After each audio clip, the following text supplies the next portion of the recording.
Hello students.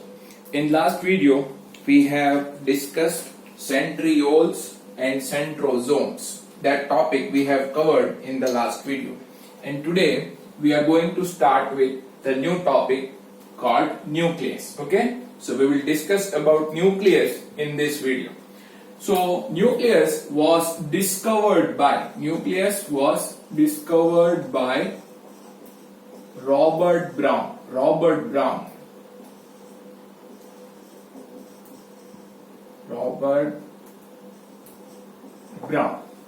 Robert Brown was the scientist who discovered the nucleus. Okay, nucleus was discovered by whom? It was discovered by Robert Brown. And there was another scientist called Fleming.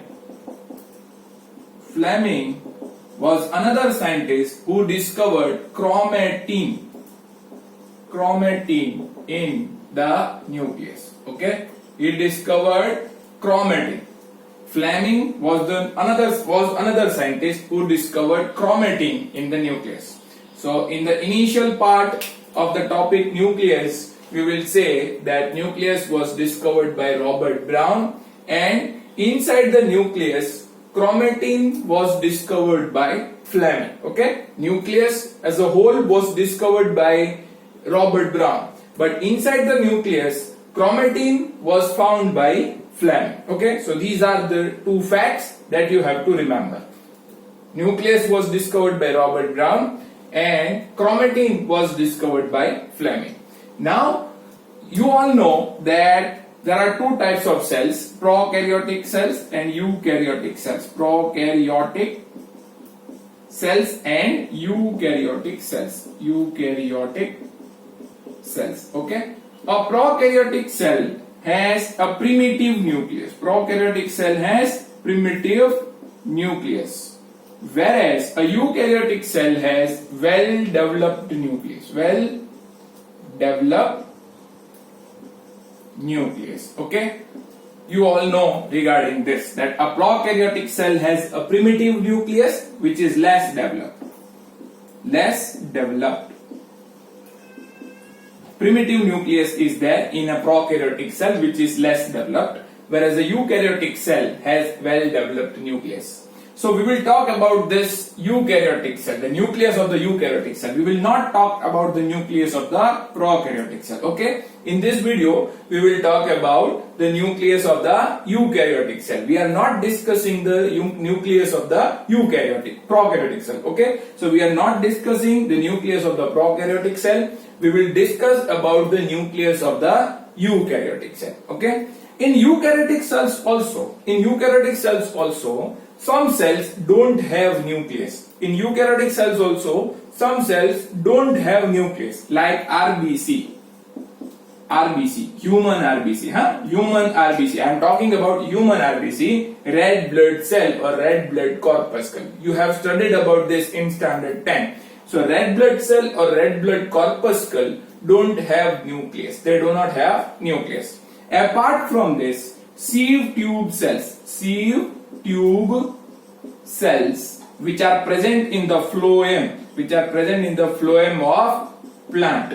You all know about phloem, that phloem is food conducting part of the plant. Okay, phloem is food conducting part of the plant. So phloem has a structure called sieve tube. And in that sieve tube cell also nucleus is not present. Okay, so what we have said till now, we said that nucleus was discovered by Robert Brown, and the Fleming was another scientist who discovered chromatin inside the nucleus. Then we said that there are two types of cell according to the nucleus. A cell which has a primitive type of nucleus is known as prokaryotic cell, and it has less developed nucleus, whereas the cell which has well developed nucleus is known as eukaryotic cell. And we said that in this video we are going to talk about the eukaryotic cell only, okay, or the nucleus of eukaryotic cell. Then we said that some cells don't have nucleus at all, like human RBC and sieve tube cells of the phloem, even though these cells are known as eukaryotic cell. Okay, even though these cells are eukaryotic cell, but they don't have nucleus at all. So human RBC is a eukaryotic cell, but it does not have nucleus. Sieve tube cell is also a eukaryotic cell, but it does not have nucleus. So these two cells are exception in eukaryotic cell. Okay, most of the eukaryotic cell, or we can say all eukaryotic cells, have well developed nucleus, but these two cells are not having any kind of nucleus. Okay, so they don't have nucleus. So red blood cell and sieve tube cells of the phloem are exception in the eukaryotic cells, which are not having nucleus at all, but they are known as eukaryotic cell. Okay, so I hope you are clear with this. We said that nucleus was discovered by Robert Brown, and inside the nucleus chromatin was found by Fleming. And then we said that according to nucleus, there are two types of cell, prokaryotic cell and eukaryotic cell. Prokaryotic cells have less developed nucleus and eukaryotic cells have well developed nucleus. And in this video, we will talk about the eukaryotic cell only. And then we said about the two exceptions in the eukaryotic cell, that even though the RBC and sieve tube cells do not possess nucleus, then also they are known as eukaryotic cell. Okay, so this is all about introduction of the topic. Okay, so then let's talk about some cells which are having more than one nucleus. Okay, some cells have more than one nucleus, like paramecium. Okay, paramecium has two nucleus. It has two nucleus. Paramecium has two nucleus. One nucleus is small, and one nucleus is large. And small nucleus is concerned with reproduction. Small nucleus is concerned with reproduction, and large nucleus is concerned with metabolism. It is concerned with metabolism. See, initially we said that some cells don't have nucleus at all, like RBC and like sieve tube cell. Then we are talking about examples of cells which are having more than one nucleus, like paramecium has two nucleus in it, inside the body. So that paramecium is a unicellular organism. Paramecium is a unicellular organism, so it is a cell only. Okay, so paramecium has two nucleus. One nucleus is small and one nucleus is large. The small nucleus is concerned with reproduction and large nucleus is concerned with metabolism. Okay, then we will also talk about the muscle cell, and we are talking about skeletal muscle. Okay, skeletal muscle. So there are three types of muscle: skeletal muscle, visceral muscle, and heart muscle. So we are talking about skeletal muscle. This skeletal muscle also has more than one nucleus. More than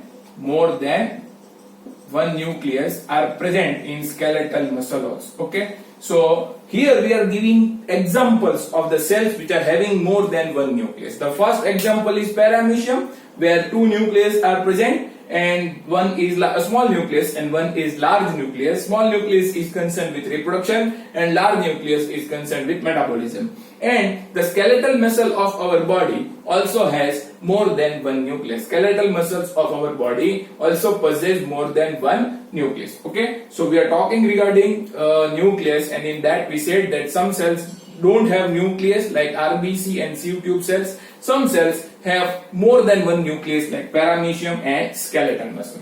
Now let's learn the structure of the nucleus. Okay, these till now we have talked about the fact. That some cells have nucleus and some cells don't have nucleus. Now we will learn about the structure of the nucleus. Okay, for that we have to draw the figure of the cell. We will draw the figure of the cell. This is a cell, and in that cell this type of nucleus is there, and this nucleus is having two membrane. So we are drawing structure of a typical nucleus. This is a structure of typical nucleus, and this nucleus has two membrane. You can easily see that this is outer membrane is there. Outer nuclear membrane is there. Okay, this is outer nuclear membrane. This is inner nuclear membrane.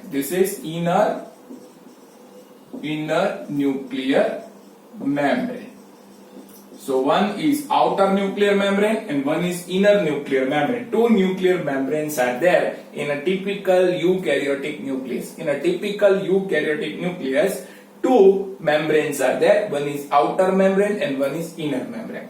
And sometimes this outer and inner membrane will get fused. Sometimes this outer and inner membrane will get fused. So here the outer and inner membrane are joining to each other. Outer and inner membrane are joining to each other. They are joining with each other. Okay. So outer and inner membrane are joining with each other at this side. Okay. And they will form nuclear pore. They will form nuclear pore. So this is nuclear pore. What is nuclear pore? Nuclear pore are the site where two membranes are joining with each other. Nuclear pore are the site where two nuclear membrane are joining with each other. So outer membrane is there, inner membrane is there, and sometimes both these membranes will get joined and they will form nuclear pore. So this is nuclear pore. Okay. So now the space between these two membranes, is known as perinuclear space. This space is known as perinuclear space, and its size is 10 to 50 nanometer. The size of the perinuclear membrane is 10 to 50 nanometer. What is perinuclear space? Perinuclear space is the gap between the two nuclear membrane. Perinuclear space is the gap between two nuclear membrane, and its size is 10 to 50 nanometer. Okay. So now inside this nuclear membrane, this region is known as nucleoplasm. And this region is known as cytoplasm. Okay. So we are drawing the nucleoplasm and cytoplasm. This region is known as nucleoplasm.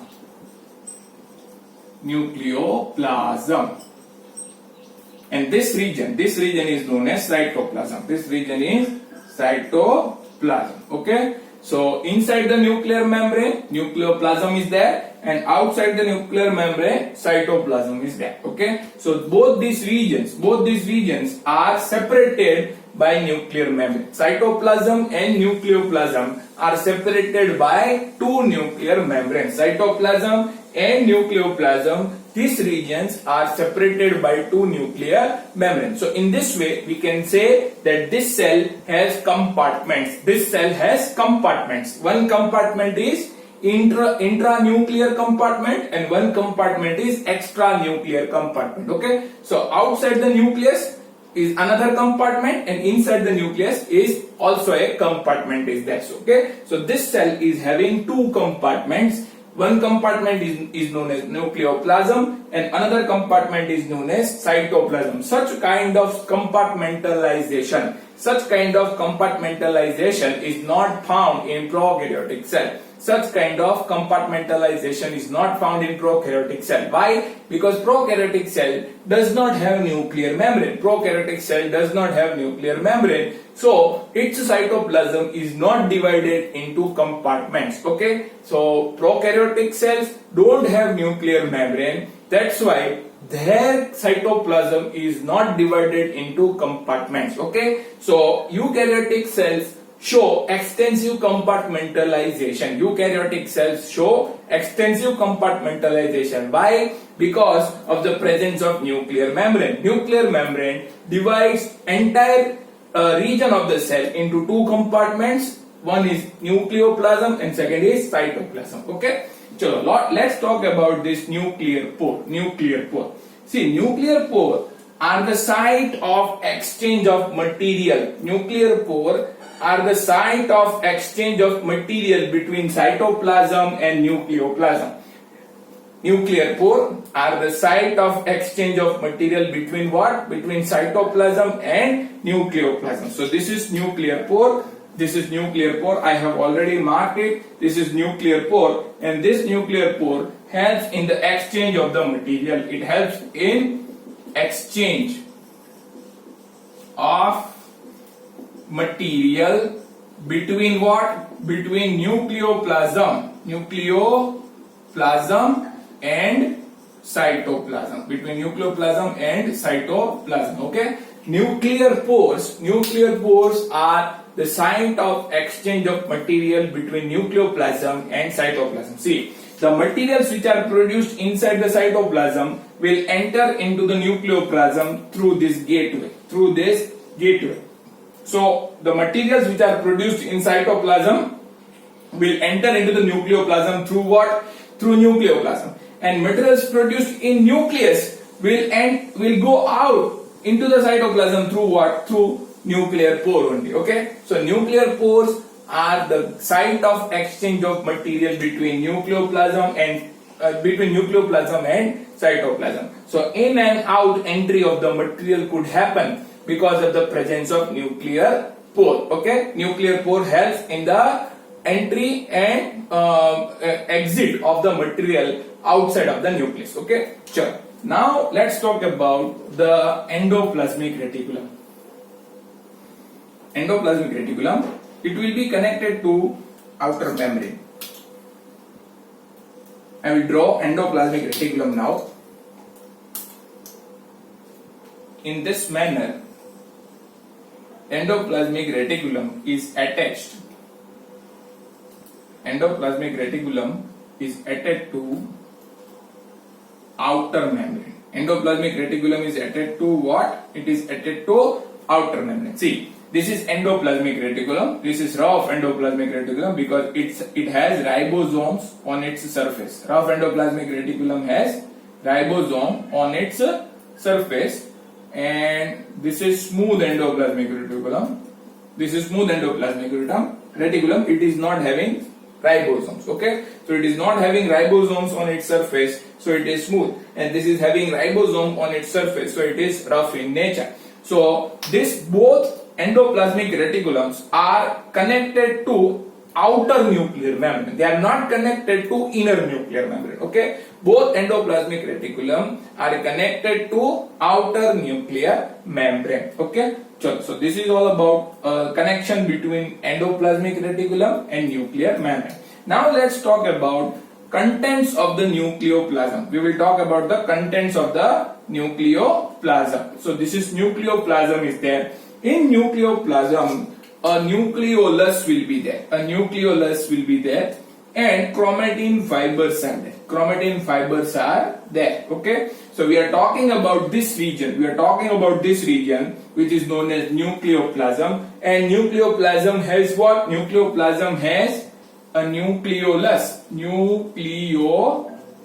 It has nucleolus, and it also has chromatin fibers. These are chromatin fibers. Chromatin fibers. These chromatin fibers were discovered by whom? They were discovered by Fleming. These fibers were discovered by Fleming. These were discovered by Fleming. Okay, and this is a darkly stained structure which is known as nucleolus. Okay, so we are going to talk about the nucleoplasm. Nucleoplasm is the region inside the nuclear membrane. Nucleoplasm is the region inside the nuclear membrane, and it has two parts in it. It has nucleolus and it has chromatin fibers. Chromatin fibers were discovered by Fleming, and nucleolus, we will talk about nucleolus. Nucleolus is a membraneless organelle. Nucleolus is a membraneless organelle. Okay, I will rub this and I will write regarding nucleolus. Nucleolus is membraneless organelle. Membraneless organelle. First point about nucleolus is it is a membraneless organelle. Okay, and it is composed of rRNA. It is composed of rRNA and protein. Nucleolus is made up of what? Nucleolus is made up of rRNA and protein. And nucleolus is the site of rRNA synthesis. Nucleolus is the site of rRNA synthesis, and it also helps in protein synthesis.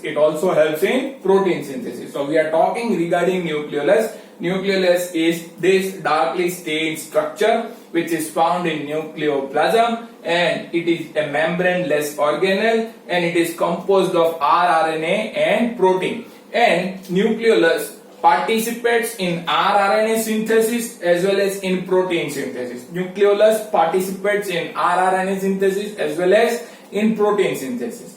The cells which are involved in protein synthesis may have more than one nucleolus. The cells which are involved in protein synthesis may have more than one nucleus. Okay, so those cells which are producing proteins, they will be having more than one nucleolus inside their nucleus. Okay, those cells which are involved in protein synthesis may have more than one nucleolus inside their nucleus. Okay, and we will talk regarding chromatin fibers later. Okay, we will talk about it later, but today let's revise whatever we have talked till now. See, when we began this topic, we said that nucleus was discovered by Robert Brown. Nucleus was discovered by Robert Brown, and inside the nucleus, chromatin fibers were discovered by Fleming. Then we said that there are two types of the cell on the basis of nucleus. There is a prokaryotic cell and there is a eukaryotic cell. Prokaryotic cell has primitive type of nucleus which is less developed, and eukaryotic cell is a cell which is having well developed nucleus. Okay, and in eukaryotic cells also some cells do not possess nucleus at all. In eukaryotic cells also some cells do not possess nucleus at all, like human RBC and sieve tube cells of phloem. They don't have nucleus at all. But some cells have more than one nucleus also. Some cells have more than one nucleus also, like skeletal muscle of human being and like paramecium. Paramecium has two nucleus. One is large nucleus and one is small nucleus. Large nucleus is concerned with metabolism and small nucleus is concerned with reproduction. And skeletal muscle of human being also has more than one nucleus inside them. Okay, so we said that in eukaryotic cells, some cells do not have nucleus at all, some cells have more than one nucleus. Then we said that nucleus has two membranes, one is outer membrane and one is inner membrane.